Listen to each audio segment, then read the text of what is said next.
Today's show is brought to you by Bruce Fine Construction. If you can't find the house to buy, maybe it's time to build your house. Bruce built my home, and I know he can build your home too. Check him out today at brucefineconstruction.com or call at 570-362-1185. This episode is brought to you today by Whitehall Mortgage. Where there's a will, there's a Whitehall. Buying a home starts by getting a pre-approval, and nobody does it better than Doug in Dallas. Call them today at 570-562-7505 or apply online at whitehallmortgagefinancial.com. Hi, everybody. I'm Dave Wychuk. I'm the host of the Real Estate Right Now podcast. And today, this one's for the home sellers out there. I want to talk about the number one thing, the most important thing that you have to think about when it comes time to sell your house, and that's setting the right price for your home. All right. The number one reason homes don't sell when they're nice homes in nice neighborhoods, it's overpricing. All right. When you overprice your home, it deters potential buyers. And because of that, they tend to stay on the market a little bit too long, and it creates the perception of it being undesirable. It's like the 40-something still hanging out in the nightclub. You know, we all know that guy or girl that, you know, is 40-something, and they've got a good job, and they're good looking, and they got a lot of things going for them, but they never had a serious relationship. Everybody says, well, obviously there must be something wrong with that person, right? Well, the same thing goes for your house. The longer your house sits on the market, I make an argument, the less money it's actually worth, because that's a hard perception to kick. And if people think it's undesirable, it might as well be undesirable, because perception is reality in that case. So with that being said, what are the steps to setting a proper and accurate home price? Well, there's a few. It starts, I think, with understanding the market. Home buying isn't that different than any other type of sale, in that supply and demand has a huge impact on pricing. And supply and demand can vary by location and time of year and things like that. It's a pretty simple concept, right? If you want a certain style of home in a certain area, and there's very few of them, they'll be more expensive. If there's a lot of them, they'll be less expensive. I know that's an oversimplification, but supply and demand is still a key driver in home pricing. Also, economic climate matters quite a bit as well. You know, is it a good time to buy? You know, we get that question all the time, and I say it's a good time to buy if you can afford a home mortgage, and it's a good time to buy if your mortgage would be less than or similar to what you would pay in rent for the same exact house. That's how I determine if it's a good time to buy. The next thing that we look at when setting the price for your home is a CMA, or a Comparative Market Analysis. The CMA is the best indicator of what buyers are willing to pay for a home like yours.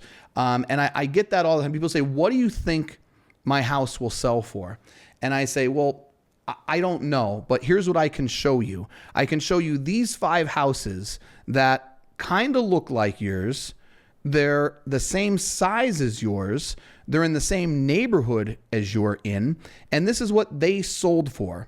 So based on what they sold for, I have a pretty good idea of what I think yours will sell for. But you know, that's not my opinion. I'm arriving at that price based on the fact that other similar homes, right? Similar size, similar style, similar quality. This is what they sold for. So based on that, I think yours is going to sell for this price as well. So the CMA is a very useful tool. You should never list a house with someone who has not done a CMA for you. That should be at least baseline stuff that every realtor should do. Another thing that determines the price that you can ask for your home is, what are the unique features of the home? You know, what are the upgrades? What has been done?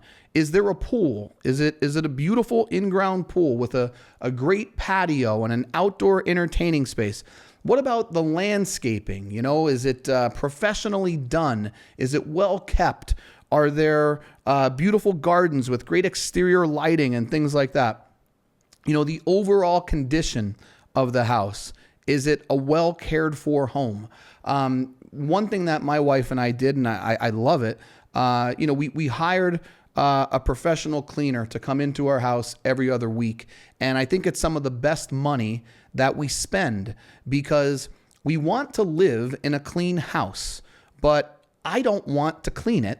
And my wife does not want to clean it. We both work and we have our kids, and it's too time consuming. But if you want to live in a clean house and you don't want to clean it, you got to pay someone to do it. So we do. But many things in our house, I'm not just saying this, but many things in our house look as good as the day we put them in there. And it's because we go along with continual upkeep. Is there a finished basement, an entertaining space? What about a great deck, a great patio? These are all things that can increase the price of your home. What about your flooring? People like hardwood as opposed to carpet. When they look at kitchen countertops and vanities, people want to see solid surface, granite, quartz, something like that, as opposed to Formica. Formica just does not wear well. It's just that simple. When you get out on those decks, is it composite as opposed to wood? There's a lot of upkeep to wood. You're staining, you're sealing, you're doing all those things. Whereas a composite, you run a power washer and it's good to go. So these are things that can impact the price for your home. And then what are the market trends? It's huge, right? Because I say this all the time. People keep telling me, they're waiting for rates to come down so they can buy their house. And I tell them all the time, the fear that I have when rates come down is that prices are going to rise. Low interest rates increase buying power, and that allows for a potentially higher asking price. And it definitely increases the buyer pool when those interest rates drop, because more people can now afford your home. Sometimes you just have to live in the market that you're in. Now, is your area growing or shrinking? If you're in an area that's growing rapidly and people want to live there, that's going to drive the prices up. If you're in an area that's shrinking, it's going to decrease the price that you can ask for your home. And then another thing that is very important for people, what's your proximity to jobs, to schools, to transportation, to medical facilities, if you're in an area where there's an older population. So when it comes to pricing your home, it's part art, part science, right? We look at the CMA, we do the comparative market analysis. They should take a look at your unique features of your home, and you're going to arrive at a price that you think your house can sell for. If there's one thing that I need you to understand when you're done watching this episode, you're far better to price your house too low as opposed to too high. Because if you price it too low, you're probably going to end up with multiple offers, which will simply drive the price of your house up to where it probably should have been in the first place. But if you price your home too high, you're going to deter buyers. Your house is going to sit on the market longer, and there's a chance that you may end up accepting months and months later less than market value for your home. So if you have a house to sell, price it right. It's the most important thing to think about when you're getting your house on the market. And a great house at a great price will always be desirable, and it'll always sell. Thanks for joining us for today's episode, everybody. If you want to hear more content, follow us at Real Estate Right Now Pod on YouTube. Once you're there, don't forget to subscribe and leave a review. And if you want to follow me directly, check me out. It's Dave Wychak at Facebook, LinkedIn, TikTok, Instagram, all the socials that you're already using.